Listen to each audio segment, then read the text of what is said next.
1 2 3นิมนต์พระเถรานุเถระครูบาอาจารย์เจริญพรแม่ชีโยคีอุบาสกอุบาสิกานั่งคุกเข่ากราบพระรัตนตรัยพร้อมกัน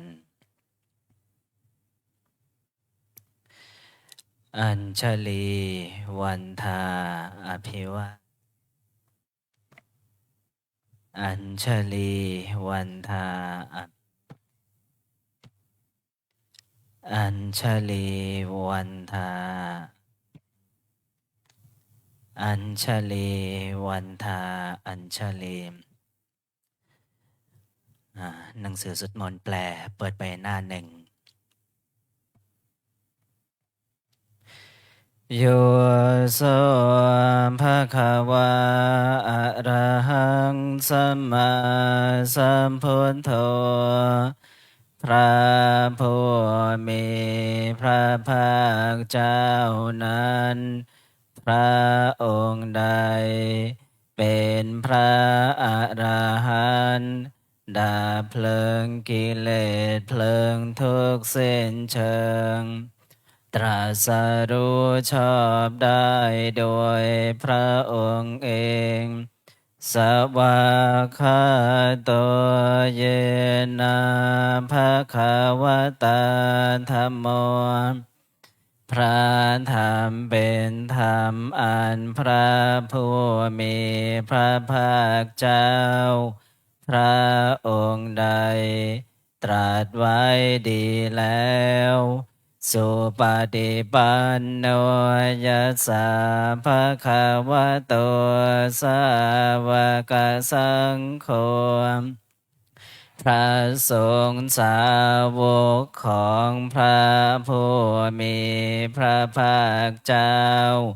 พระองค์ใดปฏิบัติดีแล้วธรรมยังภะคะวันตังสัทธัมมังสัสสังฆังอิเมหิสการเรหิยะทาระหังอโรปิเตหิอภิปุชยามาข้าพระเจ้าทั้งหลายขอบูชาอย่างยิ่งซึ่งพระผู้มีพระภาคเจ้าพระองค์นั้นพร้อมทั้งพระธรรมและพระสงฆ์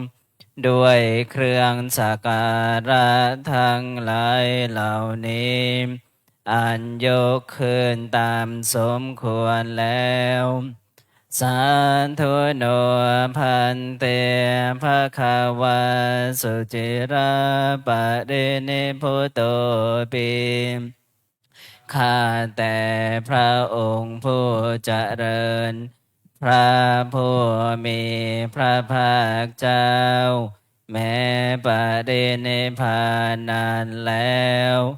ทรงสร้างคุณอันสำเร็จประโยชน์ไว้แก่ข้าพระเจ้าทั้งหลายปัจฉิมาชนะตาโนกัมปะมานัสสะทรงมีพระหฤทัยอนุเคราะห์แก่พวกข้าพระเจ้าอันเป็นชนรุ่นหลังเมสกาเดทุกขตาปันนาการะโพเตปฏิคันหาตุขอพระผู้มีพระภาคเจ้าจงรับเครื่องสักการะ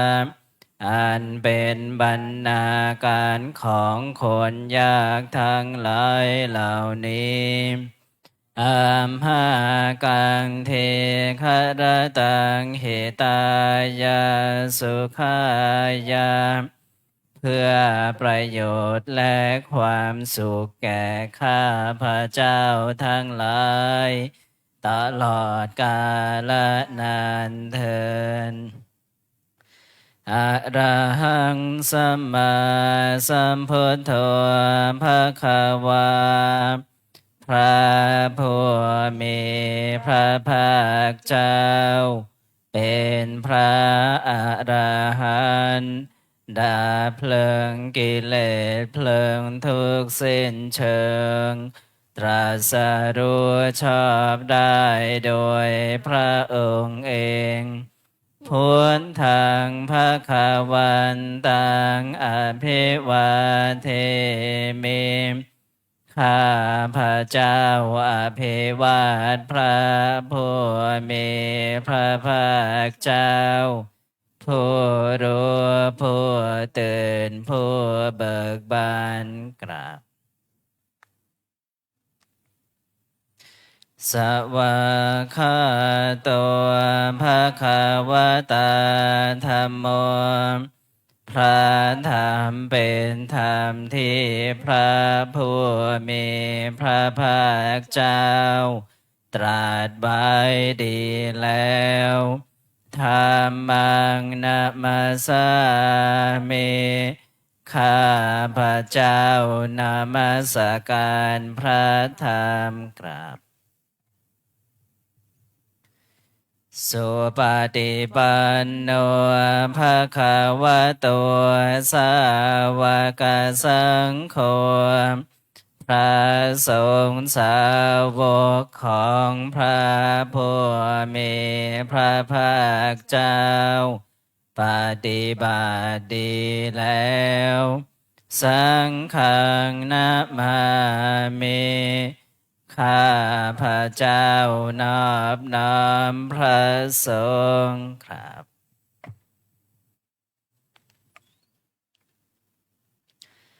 หันธรรมยังพุทธัสสะภะคะวะโตปุพพภาคณมการังกะโรมาเส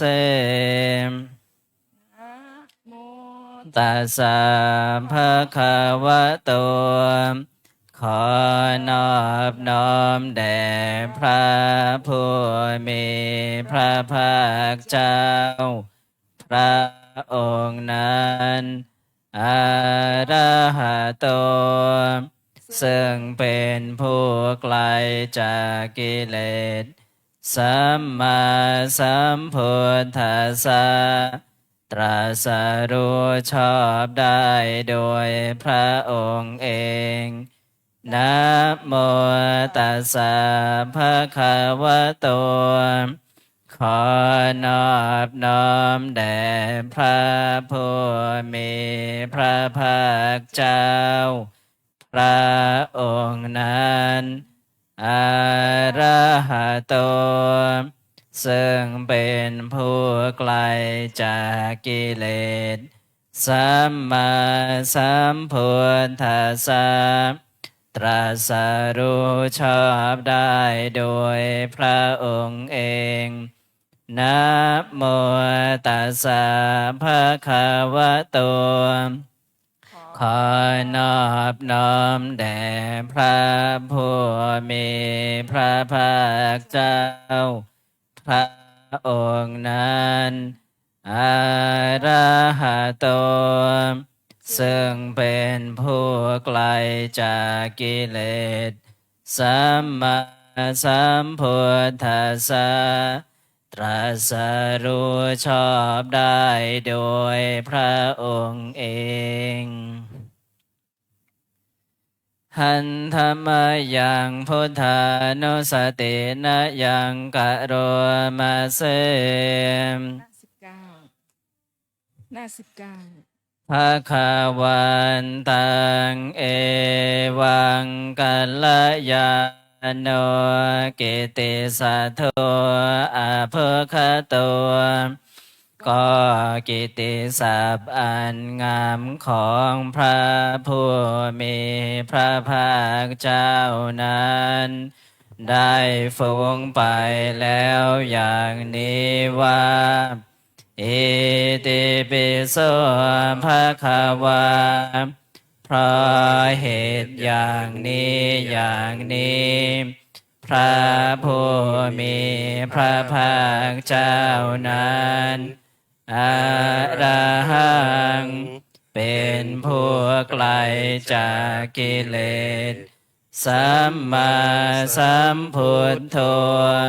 เป็นผู้ตรัสรู้ชอบได้โดยพระองค์เอง วิชชาจารณสัมปันโนเป็นผู้ถึงพร้อมด้วยวิชาและจารณะสุขโตเป็นผู้ไปแล้วด้วยดีโลกวิทูเป็นผู้รู้โลกอย่างแจ่มแจ้งอนุตตรปุริสธรรมสารถิเป็นผู้สามารถฝึกบุรุษที่สมควรฝึกได้อย่างไม่มีใครยิ่งกว่าสัทธานเทวมนุสานังเป็นครูผู้สอนของเทวดาและมนุษย์ทั้งหลายพุทโธเป็นผู้รู้ผู้ตื่นผู้เบิกบานด้วยธรรมภควาติเป็นผู้มีความจำเริญจำแนกธรรมสั่งสอนสัตว์ดังนี้หันธรรมยังพุทธาภิกขิติงกะโรมาเส พุทธวรหันตวรตาทิคุณาพิยุตโตพระพุทธเจ้าประกอบด้วยคุณมีความประเสริฐแห่งอรหันตคุณเป็นต้นสุทธาพิยานกรุณาหิสมาคตโตพระองค์อันประกอบด้วยพระญาณและพระกรุณาอันบริสุทธิ์โพธิสิโยสุชนะตังกามลังวาสุโรพระองค์ใดทรงกระทำชนที่ดีให้เบิกบานดูดอาทิตย์ทำบัวให้บานวันธามหันตมรณังศิรสาชิเนทังข้าพระเจ้าไหว้พระชินสีห์ผู้ไม่มีกิเลสพระองค์นั้นด้วยเสียงกล่าวพุทโธโยสัพพปานินังสารนังเขมมตตมังพระพุทธเจ้าพระองค์ใดเป็นสารณะอันเกษมสูงสุดของสัตว์ทั้งหลายปัทมานุสติทานังวันทามิตังสิเรนะหังข้าพระเจ้าไหว้พระพุทธเจ้าพระองค์นั้นอันเป็นที่ตั้งแห่งความระลึกองค์ที่หนึ่งด้วยเสียงกล่าวพุทธัสสะหาสมิทาโสวะพุทโธเมสมิกิสโรข้าพระเจ้าเป็นทาสของพระพุทธเจ้าพระพุทธเจ้าเป็นนายมีอิสระเหนือข้าพระเจ้าพุทโธทุกขาสัคคาตาจาเวทาตาจาหิตาสเมพระพุทธเจ้าเป็นเครื่องกำจัดทุกข์และทรงไว้ซึ่งประโยชน์แก่ข้าพระเจ้าพุทธัสสะหังนิยาเทมิสเดรันชีวิตันจิทังข้าพระเจ้ามอบกายถวายชีวิตนี้แด่พระพุทธเจ้า วันทันโตหังจริสามิพุทธเสวะสุโพธิตังข้าพระเจ้าผู้ไหวอยู่จากประพฤติตามซึ่งความตรัสรู้ดีของพระพุทธเจ้านาทิเมสารนังอัญญังพุทโธเมสารนังวรังสารณะอื่นของข้าพระเจ้าไม่มีพระพุทธเจ้าเป็นสารณะอันประเสริฐของข้าพระเจ้าเอเตนะสัจจวัชเชนะวัฏไทยังสาธุสาสเนด้วยการกล่าวคำสัตย์นี้ข้าพระเจ้าพึงเจริญในพระศาสนาของพระศาสดาพุทธังเมวันธรรมาเนนะยังปุญญังปะสุตังอิทัมข้าพระเจ้าผู้ไหวอยู่จากพระพุทธเจ้าได้ขวนขวายบุญใดในบัดนี้สัพเพปิอันตรายาเมมาเหสุงตาสเตชะสามอันตรายทั้งปวงอย่าได้มีแก่ข้าพระเจ้าด้วยเดชแห่งบุญนั้นคาเยนะวาจายวะเจตสาวาด้วยกายก็ดีด้วยวาจาก็ดีด้วยใจก็ดีพุทเทกุกัมมังปะกตังมะยายังกามนาติเตียนอันใดที่ข้าพระเจ้ากระทำแล้วในพระพุทธเจ้าพุทโธปฏิคันหตัวจยันตังขอพระพุทธเจ้าจงงดซึ่งโทษล่วงเกินอันนั้นกาลันตะเรสังวริตุงวาพุทเทเพื่อการสำรวมระวังในพระพุทธเจ้าในการต่อไปหันธรรมายังธรรมานุสตินะยังกะโรมาเสมสวาคาโตภะคะวะตาธัมโมพระธรรมเป็นสิ่งที่พระผู้มีพระภาคเจ้าตรัสไว้ดีแล้วสันทิฏฐิโกเป็นสิ่งที่ผู้ศึกษาและปฏิบัติพึงเห็นได้ด้วยตนเองอากาลิโกเป็นสิ่งที่ปฏิบัติได้และให้ผลได้ไม่จำกัดการเยหิปัสสิโกเป็นสิ่งที่ควรกล่าวกับผู้อื่นว่าท่านจงมาดูเถิดโอปานายิโกเป็นสิ่งที่ควรน้อมเข้ามาใส่ตัวปัจจตังเวทิตาภวินโยหิติมเป็นสิ่งที่ผู้รู้ก็รู้ได้เฉพาะตนดังนี้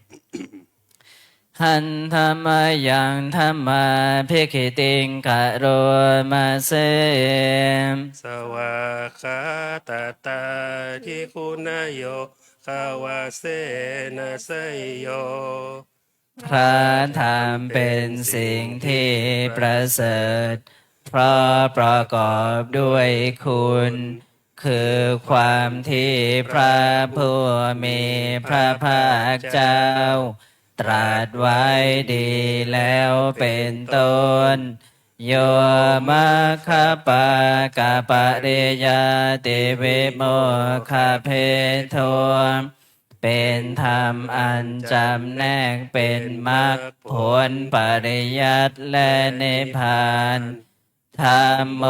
กุโลกาปตนาตถาธาริธาริเป็นธรรมทรงไว้ซึ่งผู้ทรงธรรมจากการตกไปสู่โลกที่วัน ดัน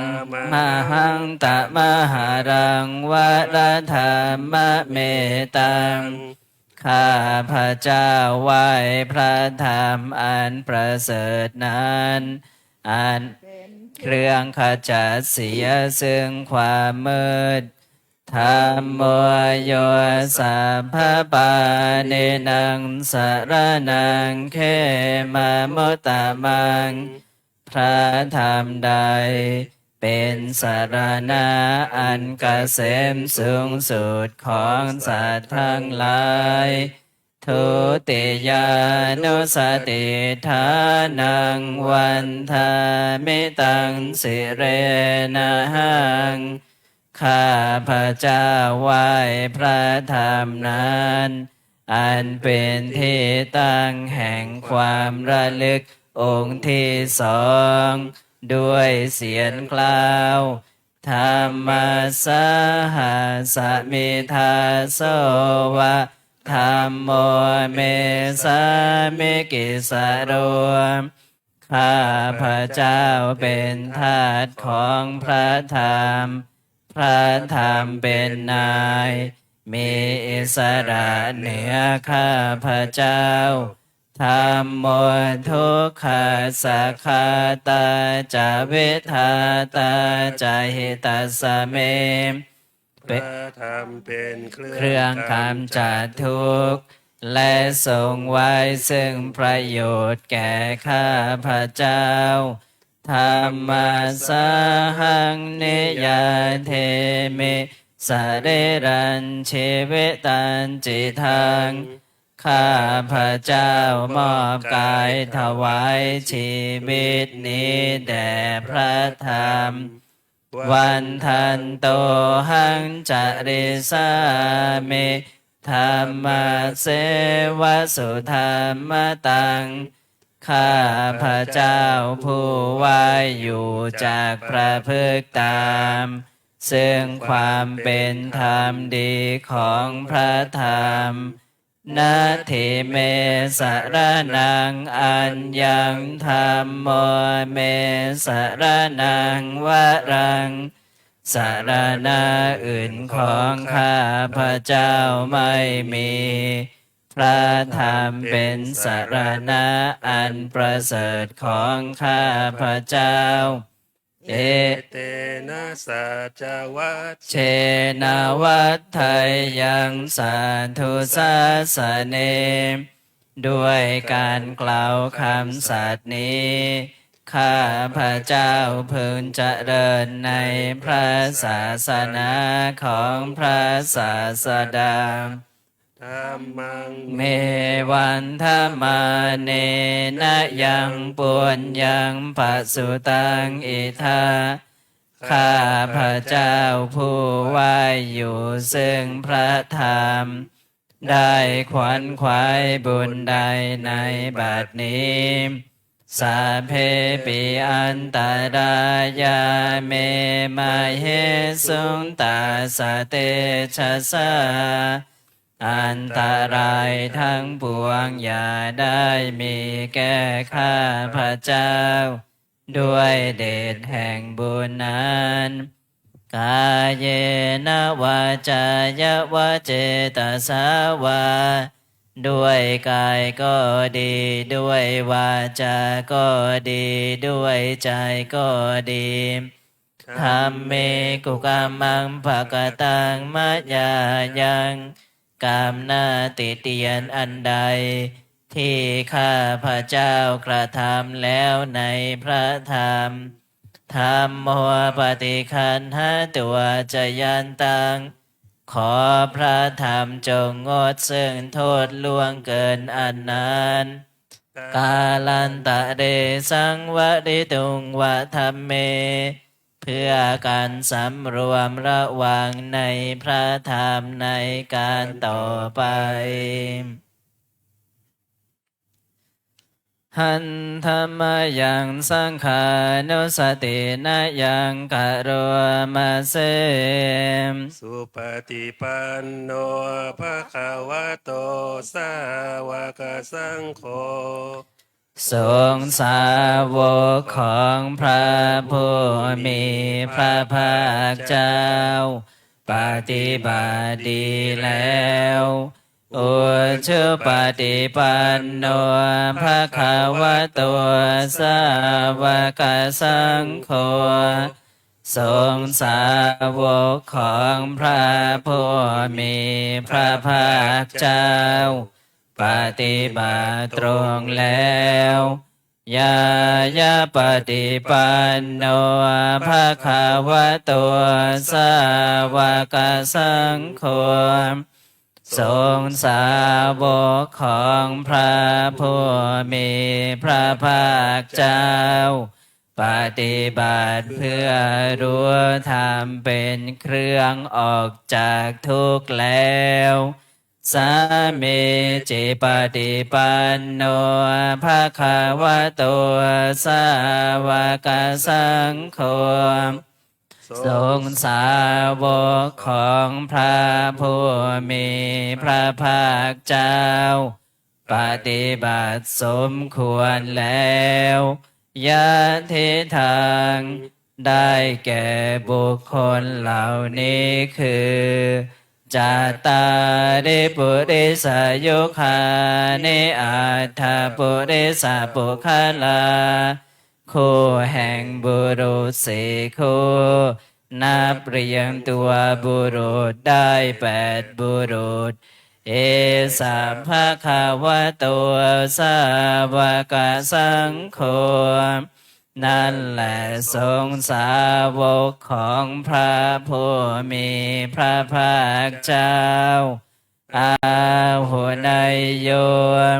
เป็นสมควรแก่สักการะที่เขานำมาบูชาปาหุนายโยเป็นสมควรแก่สักการะที่เขาจัดไว้ต้อนรับทักขินายโยเป็นผู้ควรรับทักษิณาทานอัญชลีกรณิโยเป็นผู้ที่บุคคลทั่วไปควรทำอัญชลีอนุตตรังปุญญเขตังโลกัสสติเป็นเนื้อนาบุญของโลกไม่มีนาบุญอื่นยิ่งกว่าดังนี้หันธรรมยังสังฆาภิกขิติงกะโรมาเสมสัทธรรมโชสุปฏิปฏิคุณาทิยุตโตพระสงฆ์ที่เกิดด้วยพระสัทธรรมประกอบด้วยคุณมีความปฏิบัติดีเป็นต้นโยธาภิโทอริยปุคลสังฆเสโทเป็นหมู่แห่งพระอริยบุคคลอันประเสริฐ8จำพวกศีลาเทธรรมภวราสยกายจิตโตมีกายและจิตอันอาศัยธรรมมีศีลเป็นต้นอันบวรวันธามหังตมริยานาคนังสุทังข้าพระเจ้าไหว้หมู่แห่งพระอริยเจ้าเหล่านั้นอันบริสุทธิ์ด้วยดีสังโฆโยสัพพปานินังสารนังเขมามุตตมังข้าพระเจ้าไหว้พระสงฆ์หมู่นั้นอันเป็นที่ตั้งแห่งความระลึกองค์ที่3 ด้วยเสียงกล่าวสังฆาสาหาสมิทาโสวะสังโฆเมสามิกิสาโดข้าพระเจ้าเป็นทาสของพระสงฆ์พระสงฆ์เป็นนายมีอิสระเหนือข้าพระเจ้าสังโฆทุกขาสักขาตาจะเวทาตาจะหิตาสะเมพระสงฆ์เป็นเครื่องกำจัดทุกข์และทรงไว้ซึ่งประโยชน์ แก่ข้าพระเจ้า สังฆาสาหังเนยาเทมิสาเรรันชีวิตันจิทังข้าพระเจ้ามอบกายถวายชีวิตนี้แด่พระสงฆ์วันทันโตหังจริสามิสังฆาโสปฏิปันนตังข้าพระเจ้าผู้ว่าอยู่จากประพฤติตามซึ่งความปฏิบัติดีของพระสงฆ์นาทิเมสารนังอัญญัง สังโฆเม สารนังวะรังสารณะอื่นของข้าพระเจ้าไม่มีพระสงฆ์เป็นสารณะอันประเสริฐของข้าพระเจ้าเอเตนะสัจจวัชเชนะวัฏไทยยังสาธุสาสเนด้วยการกล่าวคำสัตย์นี้ข้าพระเจ้าเพึงเจริญในพระศาสนาของพระศาสดาสังฆังเมวันธมาเนนะยังปุญญังปสุตังอิทาข้าพระเจ้าผู้ว่าอยู่ซึ่งพระสงฆ์ได้ขวนขวายบุญใดในบัดนี้สัพเพปิอันตรายาเมมาเหสุงตัสสะเตชะสาอันตรายทั้งปวงอย่าได้มีแก่ข้าพระเจ้าด้วยเดชแห่งบุญนั้นกายเยนะวาจายวะเจตสาวาด้วยกายก็ดีด้วยวาจาก็ดีด้วยใจก็ดีสังเคกุกามังปะกตังมะยายังกามหน้าติเตียนอันใดที่ข้าพระเจ้ากระทำแล้วในพระสงฆ์สังโฆปฏิคันหาตัวจยันตังขอพระสงฆ์จงงดซึ่งโทษล่วงเกินอันนั้นกาลันตะเรสังวริตุงวะสังเขมเพื่อการสำรวมระวังในพระสงฆ์ในการต่อไป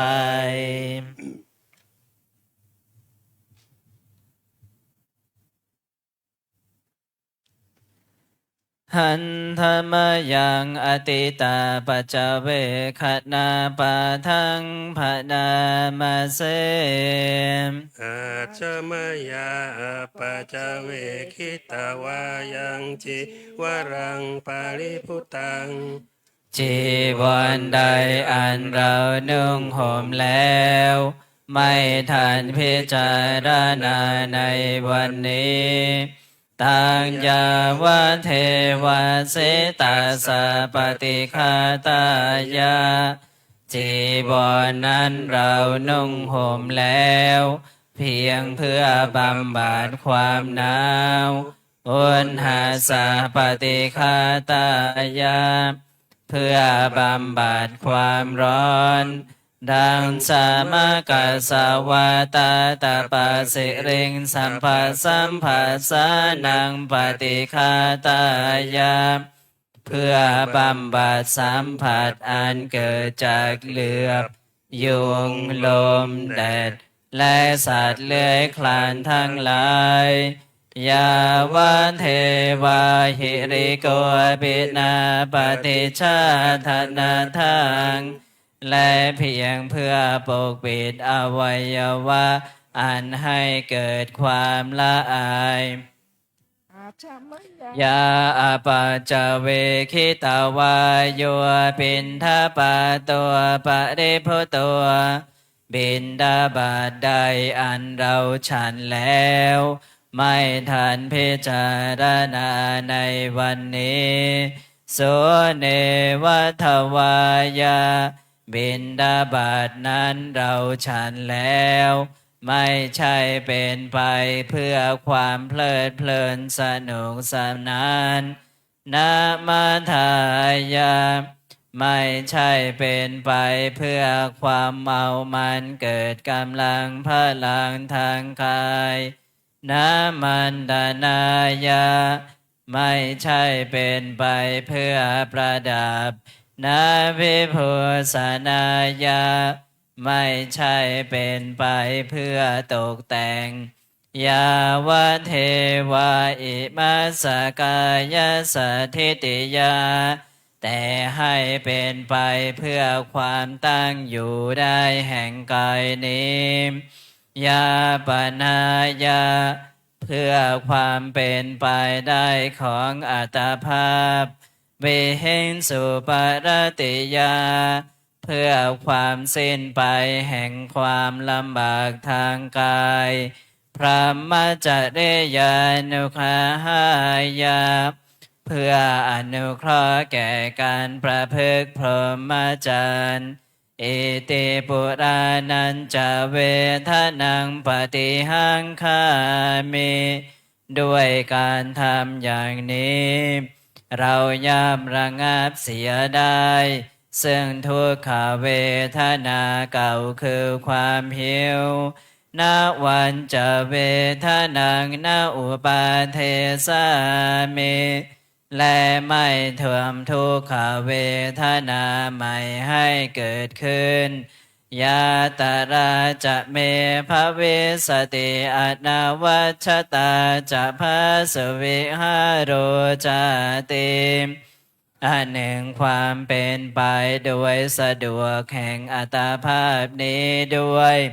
ความเป็นผู้หาโทษไม่ได้ด้วยและความเป็นอยู่โดยพาสุขด้วยจากมีแก่เราดังนี้อัจฉมยาอปาจเวคิตาวายังเสนาสนังปริพุตังเสนาสนะใดเราใช้สอยแล้วไม่ทันพิจารณาในวันนี้ตังยาวะเทวาสิตาสปฏิคาตายาเสนาสนะนั้นเราใช้สอยแล้วเพียงเพื่อบำบัดความหนาวอุณหาสปฏิคาตายาเพื่อบำบัดความร้อนดังสามกสาวาตาตาปะสิริงสัมผัสสัมผัสสานังปฏิคาตายาเพื่อบำบัดสัมผัสอันเกิดจากเหลือบยุงลมแดดและสัตว์เลื้อยคลานทั้งหลายยาวะเทวาอุตุปริสยาเวโนทนัมปฏิสัลลานารามาทังเพื่อบรรเทาอันตรายอันพึงมีจากดินฟ้าอากาศและเพื่อความเป็นผู้ยินดีอยู่ได้ในที่หลีกเร้นสำหรับภาวนาอัจฉมยาอปาจเวคิตาวายโยคิลานปัจจยะเทสัจจปริคาโรปริพุโตคิลานาเพสัตบริขารใดอันเราบริโภคแล้ว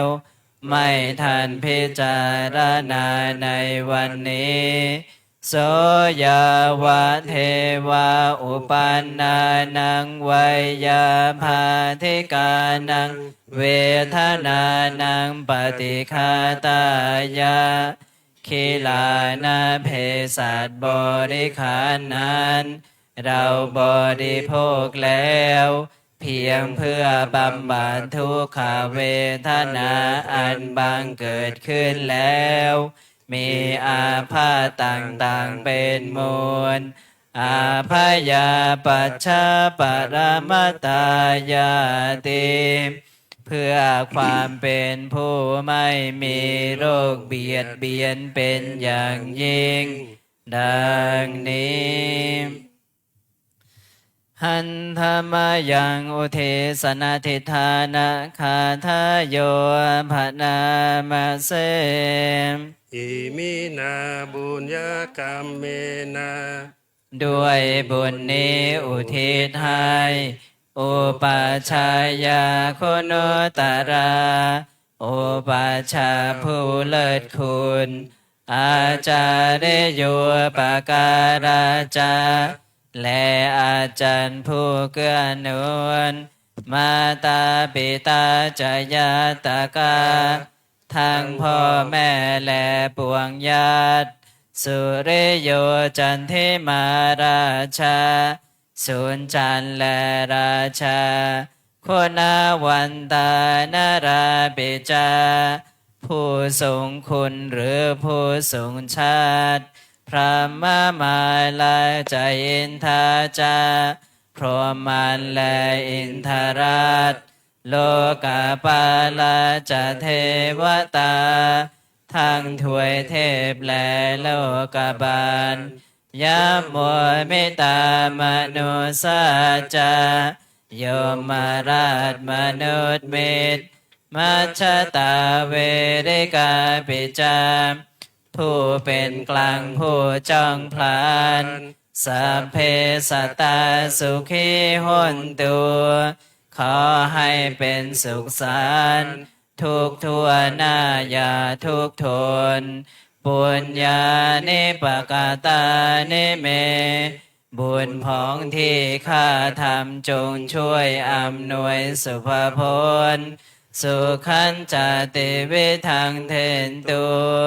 ให้สุขสามอย่างล้นขีปัมปะเปทาวัวมะตัง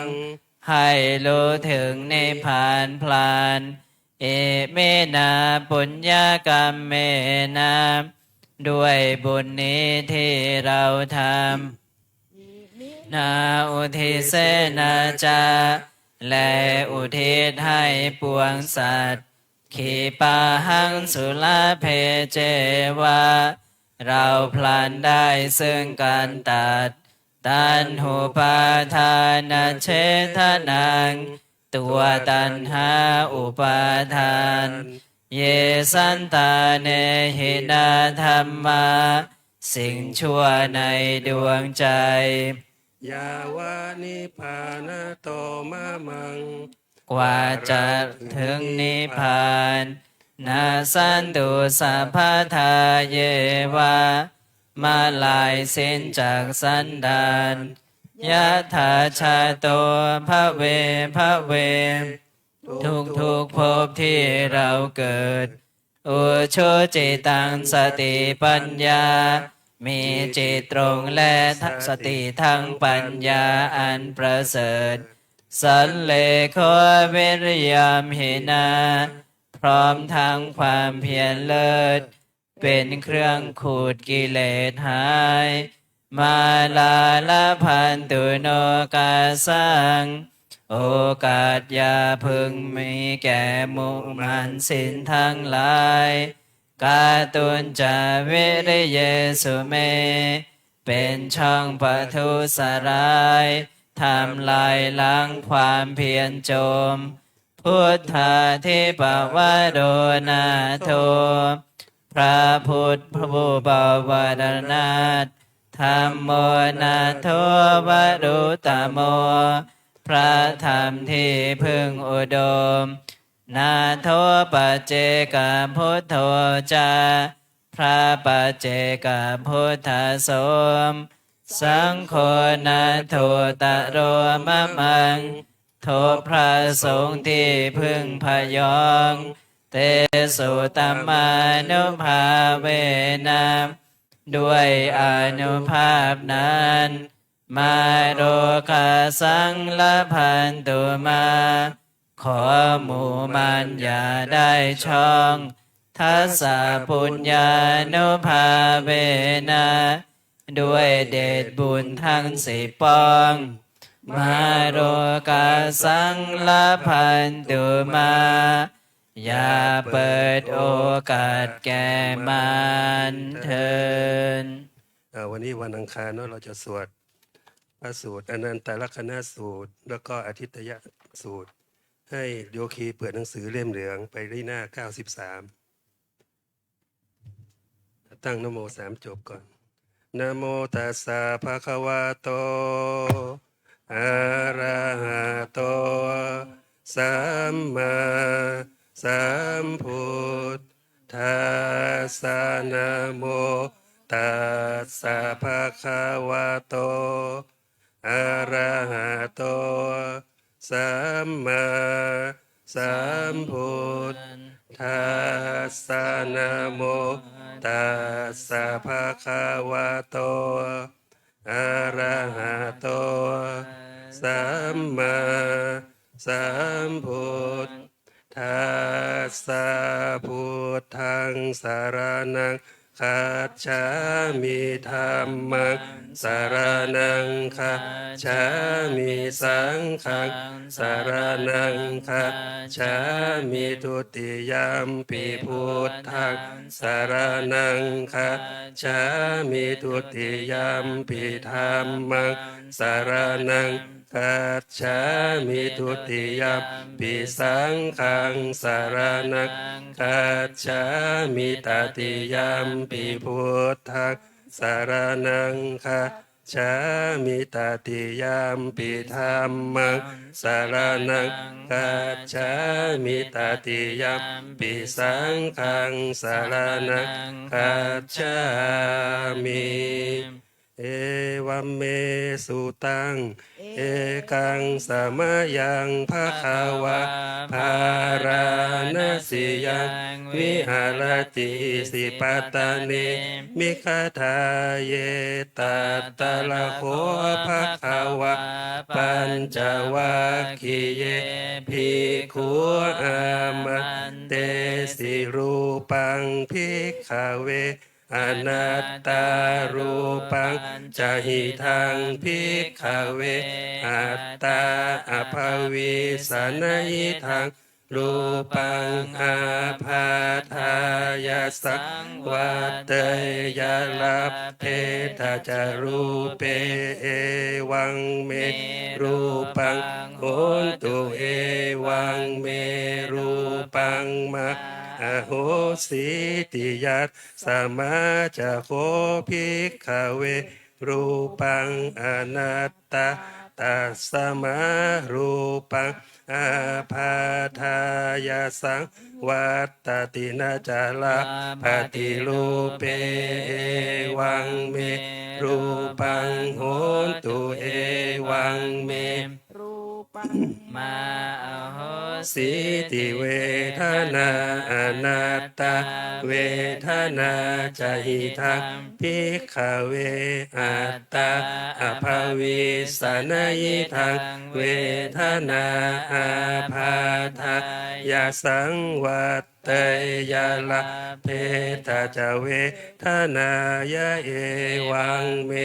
เวทนาโหนตุเอวังเวทนามาอโหสิติยาสมาจโคภิกขเวเวทนาอนัตตาตัสสมาเวทนาอาภาทายาสังวาตตินาจาลาปฏิเวทนายะเอวังเมเวทนาโหนตุเอวังเมเวทนามาอโหสิติสัญญา อนัตตาสัญญาจะหิทังภิกขเว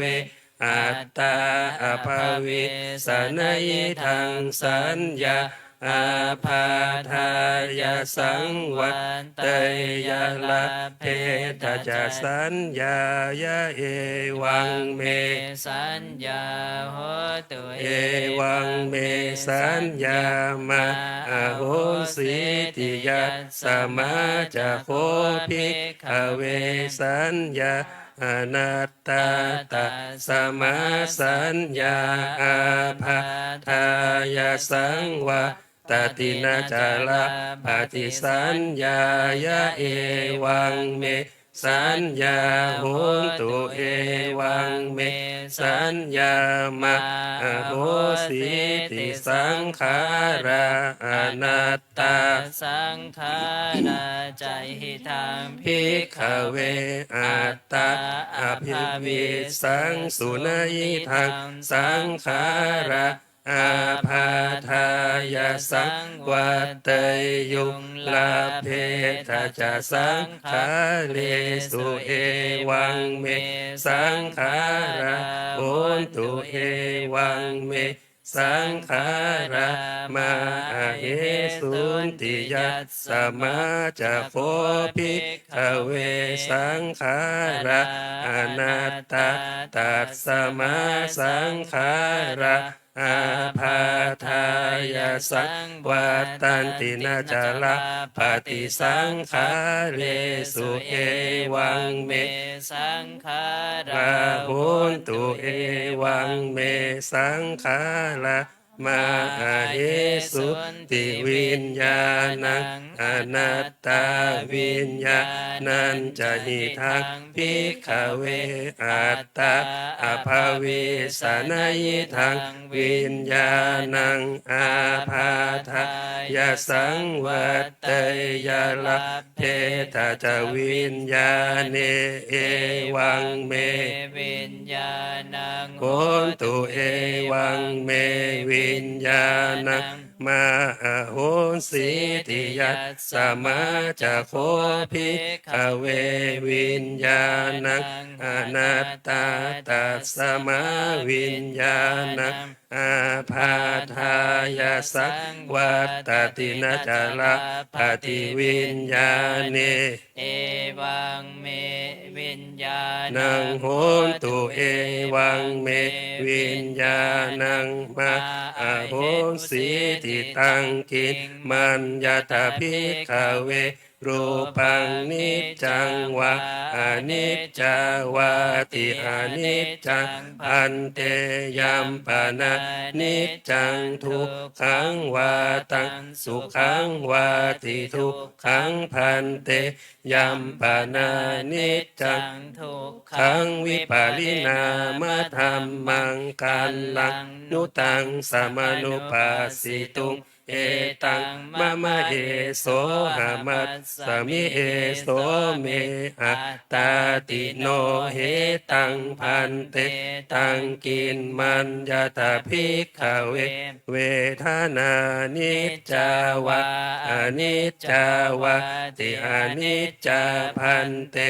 ยัมปนานิจจังทุกขังวาตังสุขังวาติทุกขังพันเตยัมปนานิจจังทุกขังวิปาลินามะธรรมังกันลังนุตังสมานุปัสสิตุง เอตังมะมะเอโสหามัสสมิเอโส โสเมอัตตาติโนเหตังพันเตตังกิมัญญาตาภิกขเวสัญญานิจจาวะอนิจจาวะติอนิจจาพันเตยัมปนานิจจังทุกขังวาตังสุขังวาติทุกขังพันเต ยัมปนานิจจังทุกขังวิปาริณามะธัมมังกัลลังนุตังสามานุปัสสิตุงเอตังมะมะเอโสหามัสสมิเอโสเมอัตตาติโนเหตังพันเตตังกินมัญญาถาภิกขเวสังขารานิจจาวาอนิจจาวาติอนิจจาพันเตยัมปานานิจจังทุกขังวาตังสุขังวาติทุกขังพันเตยัมปานานิจจังทุกขังวิปาริณามะธัมมังกัลลังนุตังสามานุปัสสิตุงเอตังมะมะเอโสหามัสสมิเอโสเมอัตตาติโนเหตังพันเตตังกินมัญญาถาภิกขเววิญญาณังนิจจังวาอนิจจังวาติอนิจจังพันเตยัมปนานิจจังทุกขังวาตังสุขังวาติทุกขังพันเตยัมปนานิจจังทุกขังวิปาริณามะธัมมังกัลลังนุตังสามานุปัสสิตุงเอตังมะมะเอโสหามัสสมิเอโสเมอัตตาติโนเหตังพันเตตัสมาติหาภิกขเวยังกินจิรูปังอติตานาคตปัจจุปันนังอาชัตตังวะพหิทาวะโอราลิกังวะสุขุมังวะหินางวะปานิตังวะตุเลสันติเกวะสัพพังรูปังเนตังมะมะเนโสหามัสสมินาเมโสอัตตาเอวะเมตังยะถาภูตังสัมมาปัญญายะทัตตะพังยากาจิเวทนาอติตานาคตปัจจุปันนาทาวาโอลาลิกาวาสุขุมาวาหินางวาปานิตาวายาทุเรสันติเกวาสัพพะทานาเนตังมะมะเนโสหามัสสมินาเมโส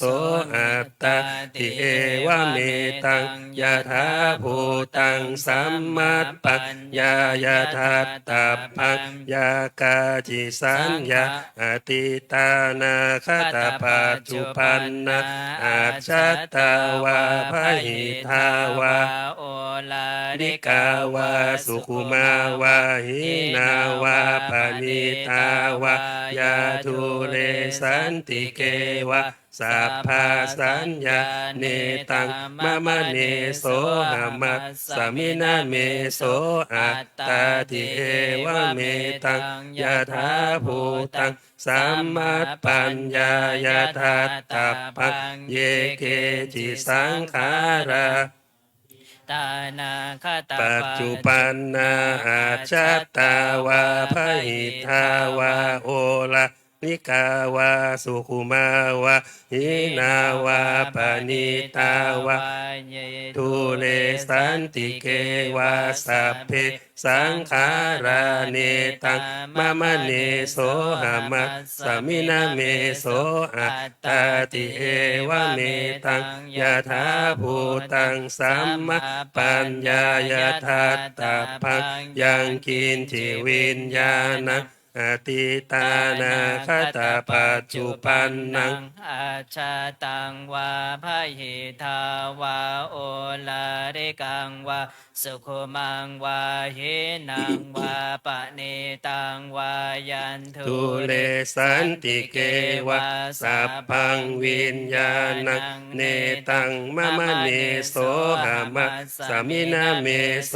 อัตตาติเอวะเมตังยะถาภูตังสัมมัตปัญญายะทัตตะพังเอวังปัสสังภิกขเวสุตวาอริยสาวโก รูปัสสมิงปินิพินทติเวทนายาปินิพินทติสัญญาปินิพินทติสังขาเรสุปินิพินท ทติวิญญาณสมิงปินิ นิพินทติมิพินทังวิราชติวิราคาวิมุจติวิมุตตตัสสมิวิมุตตมิติญาณังโหนติขีนาชาติวุสิตังพัมมจาริยังกตังกรณียังนาภลังอิตตายะติปัจจานาติติธรรมโวจะภะคะวาอัตตมนะ ปัญจวัคคี กิ ย เยภิกขุภะคะวะโตภาสิตังอภินันทุนอิมาสมิงจะปนวัยยากาลนาสมิงจะวาคิยานังภิกขุนังอนุปาทายาอาสาเวหิจิตานิวิมุจิงสุติต่อมาหน้า98อธิตยปริยสูตร เอวเมสุตังเอกังสามายังภาคาวาขยายังวิหารติขยาสีเสสะทิงพิกุสหะเสนาตตะละโคภาคาวาภิกขุอามันเตสิสาพังภิกขเวอาทิตังกินจะภิกขเวสาพังอาทิตังจะคุงภิกขเวอาทิตังรูปะอาทิตาจะกุวิญญาณังอาทิตังจากขุสัมปัสโสอาทิตโตยัมปิทังจากขุสัมปัสสะปัจจยะอุปัจจติเวทายตังสุขังวาทุกขังวาอาทุกขมาสุขังวาตัมปิอาทิตังเกนะอาทิตังอาทิตังราคะกินาโทสะกินาโมหะกินาอาทิตังชาติยาชรามรณะนาโสเกหิปาริเทเวหิทุกเขหิโทมานะเสหิอุปายาเสหิอาทิตันติวัฏามิโสตังอาทิตังสัทธาอาทิตาโสตวิญญาณังอาทิตังโสตสัมปัสโสอาทิตโตยัมปิทังโสตสัมปัสสะปัจจยะอุปัชชติเวทายตังสุขังวาทุกขังวาอาทุก ขมาสุขังวา ตัมปิอาทิตังเกนะอาทิตังอาทิตังราคะคินะโทสะคินะโมหะคินะอาทิตังชาติยาชรามรณะนาโสเกหิปาริเทเวหิทุกเขหิโทมานาเสหิอุปายาเสหิอาทิตังติวัฏามิคานังอาทิตังคันธาอาทิตาคานวิญญาณังอาทิตังคานสัมปัสโสอาทิตโตยัมปิทังคานสัมปัสสะปัจจยาอุปัชชติเวทายตังสุขังวาทุกขังวา อันทุกข ขมาสุขังวาตัมปิอาทิตังเกนะอาทิตังอาทิตังราคะคินาโทสะคินาโมหะคินาอาทิตังชาติยาชรามรณะนาโสเกหิปริเทเว หิทุเกหิโทมานัสเสอุปายาเสหิอาทิตันติวัฏามิชิวหาอาทิตารัสสาอาทิตาชิวหาวิญญาณังอาทิตังชิ ชิวหาสัมผัสโสอาทิตโตยัมปิทังชิวหาสัมผัสสะปัจจยาอุปัจจติเวทยิตังสุขังวาทุกขังวาอทุกขมสุขังวาว า ตั ตั ม ม ปิ ปิ อา อา ทิ ทิ ตั ตั ง งเกนะอาทิตังอาทิตังราคะคินะโทสะคินะโมหะคินะอาทิตังชาติยะชรามรณเนนะโสเกหิปาริเทเวหิทุกเขหิโทมนัสเสหิอุปายาเสหิอาทิตันติวัฏามิกายโยอาทิตโตโพธัพพาอาทิตากายวิญญาณังอาทิตังกายสัมผัสโสอาทิตโตยัมปิทังกายสัมผัสสะปัจจยะอุปัจจติเวทยิตัง สุขังวาทุกขังวาอทุกขมสุขังวาตัมปิอาทิตัง เกนะอาทิตังอาทิตังราคะคินะโทสะคินะโมหะคินะอาทิตังชาติยะชรามรณเนนะโสเกหิปาริเทเวหิทุกเขหิโทมานะเสหิอุปายาเสหิอาทิตังติวัฏามิมโนอาทิตโตธรรมาอาทิตามโนวิญญาณังอาทิตังมโนสัมปัสโสอาทิตโตยัมปิทังมโนสัมปัสสะปัจจยาอุปัจจติเวทยิตัง สุขังวาทุกขังวาอทุกขมสุขังวาตัมปิอาทิตังเกนะอาทิตังอา ทิ ทิ ตังราคะคินาโทสะคินาโมหะคินาอาทิตังชาติยะชรามรณเนนะโสเกหิปาริเทเวหิทุกเขหิโทมานะเสหิอุปายาเสหิอาทิตังติวัฏามิเอวังปัสสังภิกขเวสุตวาอริยสาวกโกจากขุสมิงปินิพินทติลูเปสุปินิพินทติจากขุวิญญาเนปินิพินทติจากขุสัมภเสปินิพินทติยามปิทังจากขุสัมภาสะปัจจยาอุปาจติเวทยิตังสุขังวาทุกขังวาอทุกขมสุขังวาตัสสมิงปินิพินทติโสตัสสมิงปินิพินทติสัทเทสุปินิพินทติโสตวิญญาเนปินิพินทติโสตัสสัมภ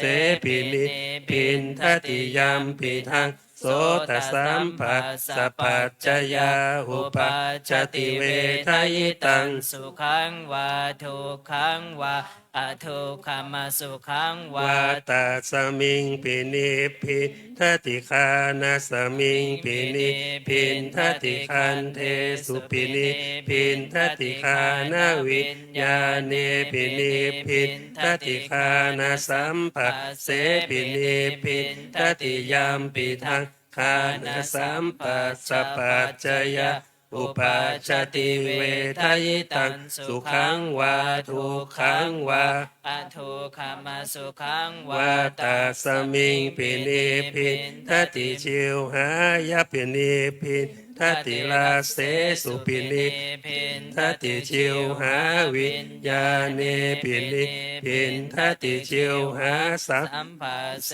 ปินิพินทติ ยามปิทังชีวสัมปัสสะปัจจยาอุ อุ ปา ปา จ จ ติ ติ เว เว ท ท ยิ ยิ ตั ตั ง ง สุ สุ ขั ขั ง ง วาว า ทุ ทุ ก ก ขั ขั ง ง วาว าอทุกขมาสุขังวาตัสสมิงปินิพินทติกายสัสสมิงปินิพินทติโพธาเพสุปินิพินทติกายวิญญาเนปินิพินทติกายสัมภเส เสปินิพินทติยามปิทังกายสัมปัสสะปัจจยะอุปาชติเวทายตังสุขังวาทุกขังวาอาทุกขมสุขังวาตัสสมิงปินิพินทติมานัสสมิงปินิพินทติธรรมเมสุปินิพินทติมโนวิญญาณเนปินิพินทติมโนสัมปัสเสปินิพินทติยามปิทังมโนสัมปัสสะปัจจยาอุปาชติเวทายตังสุขังวาทุกขังวาทุกขมสุขังวาตัสสมิงปินิพินทตินิพินทังวิราชติวิราคาวิมุตจติวิมุตตัสสมิงวิมุตตมิติญาณังโหติขีนาชาติวุสิตังธัมมจริยังกตังการณิยังนาปรังอิทัตตายาติปัชานาติติธรรมโวจะภควาอัตตมนาเตภิกขุภควโตภาสิตังอภินันทุนอิมาสมิงจะปนาวัยยะกาลนาสมิงพัทยามาเนตัสสะภิกขุสหัสสะสะอนุปาทายาอาสะเวหิจิตตานิวิมุตจิงสุติภาวตุสัพพมังคารังระขันตุสัพพเทวตาสัพพพุทธานุภาเวนัสทธาโสทิวันตุเตภาวตุสัพพมังคารังราคันตุสัพพเทวตาสัพพธรรมานุภาเวนัสทธาโสทิภาวันตุเตภาวตุสัพพมังคารังราคันตุสัพพเทวตาสัพพสังฆานุภาเวนัสทธาโสทิภาวันตุเตต่อไปเราจะนั่งสมาธิ15 นาที เสร็จแล้วเราก็จะแผ่เมตตา นั่งสมาธิ15 นาที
ต่อไปโยคีทำความรู้สึกตัว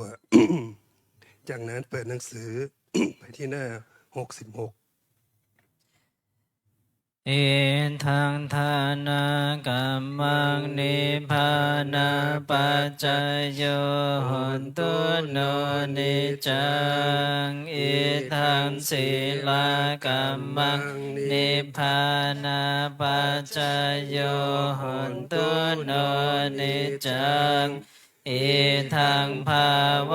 นากัมมังนิพพานาปัจจยโยโหนตุโน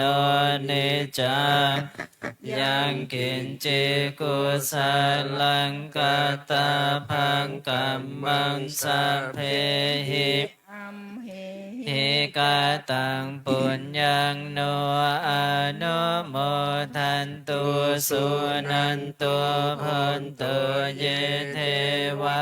อาสามิงฐาเนอธิคตาธิคายุกะสัทธาหนตุสัมภาสัตตาสุขีอัตตานัง ปาริหา หารันตัวมาตาปิตาสุขิตาหนตุทุกขปาโมจจันตุสัพเพยาตากาสุขิตาหนตุทุกขปาโมจจันตุสัพเพอายาตากาสุขิตาหนตุทุกข ปามุจจันตุ ตัวสัพเพปิสาสัพเพยาคาสัพเพเปตาสุขิตาหนตุทุกข ปามุจจั จั น น ตุ ตุสัพเพนาคาตาสุขิตาหนตุทุกขปาโมจจันตุสัพเพเทวาสุขิตาหนตุทุกขปาโมจจันตุสัพเพอาจาริโยปัจจายาสุขิตาหนตุทุกขปาโมจจันตุสัพพะสัมปตินังสามิชันตุโว ต่อไปคู่เข่าขึ้นวันทาหลวง วันทามิพุทธังสัพพะเมวันโทสังฆามันทาเมพันเตวันทามิ ธัมมัง สัพพะเมวันโทสังฆา ขา มั มา ท ทา า เม มิ พันเตวันทา มิ สังฆังสัพพะเมวะโทสังฆามาทาเมพันเต วันทามิ คา รู รุ ปัชฌายาจาริเยสัพพะเมวะโทสัง ขามาทาเม เม พั พั น น เต เตวันทามิกัมมัฏฐานังสัพพะเมวะโทสัง กามะ คาเมพันเต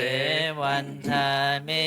อารามิ เมพัทธาสีมังสัพ สัพ พะ พะ เม เมวะโทสังฆามัฏฐา เมพันเต วัน ทามิ เจติยั ยัง ง สั สั พ พ พั พั ง ง สั สั พ พ พะ พะทาเนสุปฏิทิตาสรีระธาตุมหาโพธิพุทธารูปังสักกาลังสัทธานาคาโลเกเทวาโลเก พระมาโลเกชัมพูทิเปลังกาทิเปสรีระธาตุโยเกสาธาตุโยอะระหันตาธาตุโยเจติยังคันทะกุติจตุราสิติสหัสเสธรรมคันเท สัพเพสั สั ม มพันธเจติยังอาหังวันทามิสัพพะโส อัญชลีวันทาอภิวาอัญชลีวันทาอภิวาอัญชลีวันทาอภิวา อัญชลีวันทาอัญชลี ต่อไปให้วันทาน้อยนะครับวั วัน น ทา ทามิพันเตสัมพังอาปาราทังคามาทาเมพันเตมยากาตังปุญญังสามินาอนุโมทิตาพังสามินากาตังปุญญังไมหังทาตาพังสาธุสาธุอนุโมทามิ อัญชลีวันทาอภิวาอัญชลีวันทาอภิวาอัญชลีวันทาอภิวาอัญชลีวันทาอัญชลีลาผ้าพร้อมกันอะระหังสัมมาสัมพุทโธภะคะวาพุทธังภะคะวันตังอภิวาเทมิ สวากขาโตภะคะวะตาธัมโมธัมมังนัมมัสสามิสุปฏิปันโนภะคะวะโตสาวกสังโฆสังฆังนามามิต่อไปนิมนต์พระสงฆ์กับพระมหาเถระพระครูวินัยทรกันโตภาโสผู้ช่วยเจ้าอาวาสฝ่ายวิปัสสนาพร้อมกันครับ